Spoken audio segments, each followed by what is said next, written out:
ಒಂದು ದ್ರಾವಣವು ಕೆಂಪು ಲಿಟ್ಮಸ್ ಕಾಗದವನ್ನು ನೀಲಿ ಬಣ್ಣಕ್ಕೆ ಬದಲಾಯಿಸುತ್ತದೆ. ಈ ಕೆಳಗಿನ ಯಾವ ದ್ರಾವಣವು ಹೆಚ್ಚುವರಿಯಾಗಿ ಸೇರಿಸುವುದರಿಂದ ಬದಲಾವಣೆಯು ಹಿಮ್ಮುಖಗೊಳ್ಳುತ್ತದೆ? ಸುಣ್ಣದ ತಿಳಿನೀರು, ಅಡಿಗೆ ಸೋಡಾ, ವಿನೆಗರ್, ಸಾಮಾನ್ಯ ಉಪ್ಪಿನ ದ್ರಾವಣ. ಉತ್ತರ ವಿನೆಗರ್. ಕಾರಣ, ಕೆಂಪು ಲಿಟ್ಮಸ್ ನೀಲಿಯಾಗಿದ್ದರೆ ಅದು ಪ್ರತ್ಯಾಮ್ಲ. ಅದನ್ನು ಮತ್ತೆ ಕೆಂಪು ಮಾಡಲು ಆಮ್ಲವಾದ ವಿನೆಗರ್ ಸೇರಿಸಬೇಕು. ನಿಮಗೆ ಎ, ಬಿ ಮತ್ತು ಸಿ ಎಂದು ಗುರುತು ಮಾಡಲಾದ 3 ಅಪರಿಚಿತ ದ್ರಾವಣಗಳನ್ನು ನೀಡಲಾಗಿದೆ. ಆದರೆ ಇವುಗಳಲ್ಲಿ ಯಾವುದು ಆಮ್ಲೀಯ, ಪ್ರತ್ಯಾಮ್ಲೀಯ ಅಥವಾ ತಟಸ್ಥ ಎಂದು ನಿಮಗೆ ತಿಳಿದಿಲ್ಲ. ಎ ದ್ರಾವಣಕ್ಕೆ ಕೆಲವು ಹನಿ ಲಿಟ್ಮಸ್ ದ್ರಾವಣವನ್ನು ಸೇರಿಸಿದಾಗ ಅದು ನೀಲಿ ಬಣ್ಣಕ್ಕೆ ತಿರುಗುತ್ತದೆ. ಕೆಲವು ಹನಿ ಅರಿಶಿಣ ದ್ರಾವಣವನ್ನು ದ್ರಾವಣ ಬಿಗೆ ಸೇರಿಸಿದಾಗ ಅದು ಕೆಂಪು ಬಣ್ಣಕ್ಕೆ ತಿರುಗುತ್ತದೆ. ಅಂತಿಮವಾಗಿ ದ್ರಾವಣ ಸಿಗೆ ಕೆಲವು ಹನಿ ಕೆಂಪು ಗುಲಾಬಿ ಸಾರವನ್ನು ಸೇರಿಸಿದ ನಂತರ ಅದು ಹಸಿರು ಬಣ್ಣಕ್ಕೆ ತಿರುಗುತ್ತದೆ. ಅವಲೋಕನಗಳ ಆಧಾರದ ಮೇಲೆ ಈ ಕೆಳಗಿನಲ್ಲಿ ಯಾವುದು ಎ, ಬಿ ಮತ್ತು ಸಿ ದ್ರಾವಣಗಳ ಸ್ವಭಾವದ ಸರಿಯಾದ ಅನುಕ್ರಮಣಿಕೆಯಾಗಿದೆ? ಆಮ್ಲೀಯ, ಆಮ್ಲೀಯ ಮತ್ತು ಆಮ್ಲೀಯ, ತಟಸ್ಥ, ಪ್ರತ್ಯಾಮ್ಲೀಯ ಮತ್ತು ಪ್ರತ್ಯಾಮ್ಲೀಯ, ಪ್ರತ್ಯಾಮ್ಲೀಯ, ಪ್ರತ್ಯಾಮ್ಲೀಯ ಮತ್ತು ಆಮ್ಲೀಯ, ಪ್ರತ್ಯಾಮ್ಲೀಯ, ಪ್ರತ್ಯಾಮ್ಲೀಯ ಮತ್ತು ಪ್ರತ್ಯಾಮ್ಲೀಯ. ಉತ್ತರ ಪ್ರತ್ಯಾಮ್ಲೀಯ, ಪ್ರತ್ಯಾಮ್ಲೀಯ ಮತ್ತು ಪ್ರತ್ಯಾಮ್ಲೀಯ. ಚಿತ್ರ 2.13, 2.14 ಮತ್ತು 2.15ಗಳನ್ನು ಗಮನಿಸಿ ಮತ್ತು ವಿಶ್ಲೇಷಿಸಿ. ಇದರಲ್ಲಿ ಗುಲಾಬಿ ಹೂವಿನ ಸಾರದ ಕಾಗದದ ಪಟ್ಟಿಗಳನ್ನು ಬಳಸಲಾಗಿದೆ. ಪ್ರತಿಯೊಂದು ಪಾತ್ರೆಯಲ್ಲಿರುವ ದ್ರಾವಣಗಳ ಸ್ವಭಾವವನ್ನು ಗುರುತಿಸಿ.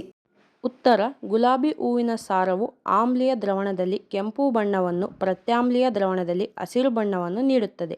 ಯಾವುದೇ ಬದಲಾವಣೆ ಇಲ್ಲದಿದ್ದರೆ ಅದು ತಟಸ್ಥ ದ್ರಾವಣವಾಗಿರುತ್ತದೆ. ಪ್ರಯೋಗಾಲಯದಲ್ಲಿನ ಒಂದು ದ್ರವದ ಮಾದರಿಯನ್ನು ವಿವಿಧ ಸೂಚಕಗಳನ್ನು ಬಳಸಿಕೊಂಡು ಪರೀಕ್ಷಿಸಲಾಯಿತು. ದ್ರವದ ಆಮ್ಲೀಯ ಅಥವಾ ಪ್ರತ್ಯಾಮ್ಲೀಯ ಸ್ವಭಾವವನ್ನು ಈ ಚಟುವಟಿಕೆಯ ಆಧಾರದ ಮೇಲೆ ಗುರುತಿಸಿ ಮತ್ತು ನಿಮ್ಮ ಉತ್ತರವನ್ನು ಸಮರ್ಥಿಸಿ. ಉತ್ತರ ಈ ದ್ರವವು ಆಮ್ಲೀಯ ಸ್ವಭಾವವನ್ನು ಹೊಂದಿದೆ, ಏಕೆಂದರೆ ಆಮ್ಲಗಳು ಮಾತ್ರ ನೀಲಿ ಲಿಟ್ಮಸ್ ಕಾಗದವನ್ನು ಕೆಂಪು ಬಣ್ಣಕ್ಕೆ ಬದಲಾಯಿಸುತ್ತವೆ. ಮಾನ್ಯಾಳ ಕಣ್ಣುಗಳಿಗೆ ಬಟ್ಟೆ ಕಟ್ಟಲಾಗಿದೆ. ದ್ರಾವಣಗಳು ಆಮ್ಲೀಯವೋ ಅಥವಾ ಕ್ಷಾರೀಯವೋ ಎಂಬುದನ್ನು ಪರೀಕ್ಷಿಸಲು ಮತ್ತು ನಿರ್ಧರಿಸಲು ಅವಳಿಗೆ 2 ಅಪರಿಚಿತ ದ್ರಾವಣಗಳನ್ನು ನೀಡಲಾಗುತ್ತದೆ. ದ್ರಾವಣಗಳನ್ನು ಪರೀಕ್ಷಿಸಲು ಮಾನ್ಯ ಯಾವ ಸೂಚಕವನ್ನು ಬಳಸಬೇಕು ಮತ್ತು ಏಕೆ?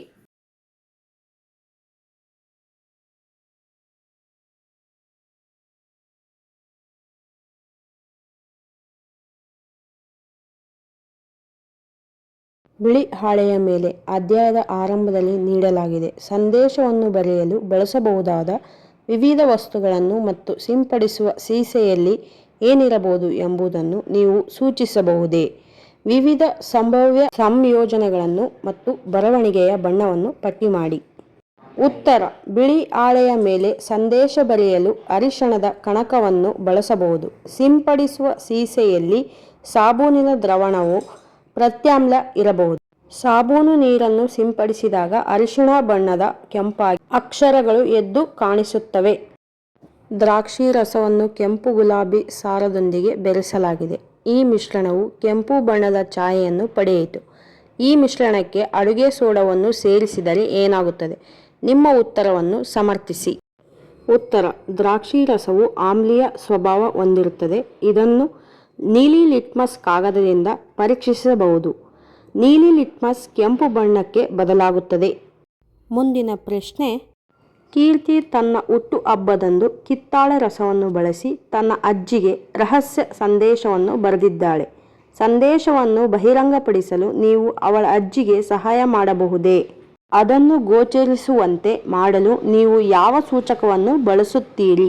ಉತ್ತರ ಕಿತ್ತಳೆ ರಸವು ಆಮ್ಲವಾಗಿದೆ. ಆದ್ದರಿಂದ ಸಂದೇಶವನ್ನು ಓದಲು ಕೆಂಪು ಗುಲಾಬಿಯ ಸಾರವನ್ನು ಅಥವಾ ನೀಲಿ ಲಿಟ್ಮಸ್ ದ್ರಾವಣವನ್ನು ಬಳಸಬಹುದು. ಗುಲಾಬಿ ಸಾರವು ಆಮ್ಲದ ಸಂಪರ್ಕದಿಂದ ಕೆಂಪು ಬಣ್ಣಕ್ಕೆ ತಿರುಗುವುದರಿಂದ ಅಕ್ಷರಗಳು ಕಾಣಿಸುತ್ತವೆ. ಮುಂದಿನ ಪ್ರಶ್ನೆ. ನೈಸರ್ಗಿಕ ಸೂಚಕಗಳನ್ನು ಹೇಗೆ ತಯಾರಿಸಬಹುದು? ಒಂದು ಉದಾಹರಣೆಯೊಂದಿಗೆ ವಿವರಿಸಿ. ಉತ್ತರ ನಮ್ಮ ಸುತ್ತಮುತ್ತ ಸಿಗುವ ಹೂಗಳು ಅಥವಾ ತರಕಾರಿಗಳಿಂದ ನೈಸರ್ಗಿಕ ಸೂಚಕ ತಯಾರಿಸಬಹುದು. ಉದಾಹರಣೆಗೆ, ಕೆಂಪು ಗುಲಾಬಿಯ ದಳಗಳನ್ನು ಬಿಸಿ ನೀರಿನಲ್ಲಿ 10 ನಿಮಿಷ ಮುಳುಗಿಸಿ ಇಡಬೇಕು. ನಂತರ ಆ ನೀರನ್ನು ಸೋಸಿದರೆ ಸಿಗುವ ಕೆಂಪು ದ್ರಾವಣವನ್ನು ಆಮ್ಲ ಪ್ರತ್ಯಾಮ್ಲ ಸೂಚಕವಾಗಿ ಬಳಸಬಹುದು. ಮುಂದಿನ ಪ್ರಶ್ನೆ. ನಿಮಗೆ 3 ದ್ರವಗಳನ್ನು ನೀಡಲಾಗುತ್ತದೆ. ಒಂದು ವಿನೆಗರ್, ಇನ್ನೊಂದು ಅಡುಗೆ ಸೋಡಾ ದ್ರಾವಣ ಮತ್ತು ಮೂರನೆಯದು ಸಕ್ಕರೆ ದ್ರಾವಣ. ಅರಿಶಿಣ ಕಾಗದವನ್ನು ಮಾತ್ರ ಬಳಸಿ ನೀವು ಅವುಗಳನ್ನು ಗುರುತಿಸಬಹುದೇ? ವಿವರಿಸಿ. ಹೌದು, ಗುರುತಿಸಬಹುದು. ಮೊದಲು ಅರಿಶಿಣ ಕಾಗದದ ಮೇಲೆ 3 ದ್ರವಗಳ ಒಂದೊಂದು ಹನಿಯನ್ನು ಹಾಕಬೇಕು. ಯಾವ ದ್ರವವು ಕಾಗದವನ್ನು ಕೆಂಪು ಬಣ್ಣಕ್ಕೆ ತಿರುಗಿಸುತ್ತದೆಯೋ ಅದು ಅಡುಗೆ ಸೋಡಾ ಪ್ರತ್ಯಾಮ್ಲ. ನಂತರ ಆ ಕೆಂಪಾದ ಭಾಗದ ಮೇಲೆ ಉಳಿದ 2 ದ್ರವಗಳನ್ನು ಹಾಕಬೇಕು. ಯಾವ ದ್ರವವು ಕೆಂಪು ಬಣ್ಣವನ್ನು ಮರಳಿ ಹಳದಿ ಬಣ್ಣಕ್ಕೆ ತರುತ್ತದೆಯೋ ಅದು ವಿನೆಗರ್ ಆಮ್ಲ. ಯಾವುದೇ ಬಣ್ಣದ ಬದಲಾವಣೆಯು ಮಾಡದ ದ್ರವವೇ ಸಕ್ಕರೆ ದ್ರಾವಣ ತಟಸ್ಥ. ಮುಂದಿನ ಪ್ರಶ್ನೆ, ಕೆಂಪು ಗುಲಾಬಿಯ ಸಾರವು ದ್ರವ X ಅನ್ನು ಹಸಿರು ಬಣ್ಣಕ್ಕೆ ಬದಲಾಯಿಸುತ್ತದೆ. X ದ್ರವದ ಸ್ವಭಾವವೇನು? ದ್ರವ Xಗೆ ಹೆಚ್ಚುವರಿಯಾಗಿ ನೆಲ್ಲಿ ರಸವನ್ನು ಸೇರಿಸಿದಾಗ ಏನಾಗುತ್ತದೆ? ದ್ರವ X ಪ್ರತ್ಯಾಮ್ಲ ಸ್ವಭಾವವನ್ನು ಹೊಂದಿದೆ. ಇದಕ್ಕೆ ನೆಲ್ಲಿ ರಸ ಆಮ್ಲ ಸೇರಿಸಿದರೆ ತಟಸ್ಥೀಕರಣ ಕ್ರಿಯೆ ನಡೆದು ದ್ರವಣದ ಹಸಿರು ಬಣ್ಣ ಹೋಗಿ ತಟಸ್ಥವಾಗುತ್ತದೆ, ಅಥವಾ ಆಮ್ಲದ ಅಂಶ ಹೆಚ್ಚಾದರೆ ಕೆಂಪು ಬಣ್ಣಕ್ಕೆ ತಿರುಗುತ್ತದೆ.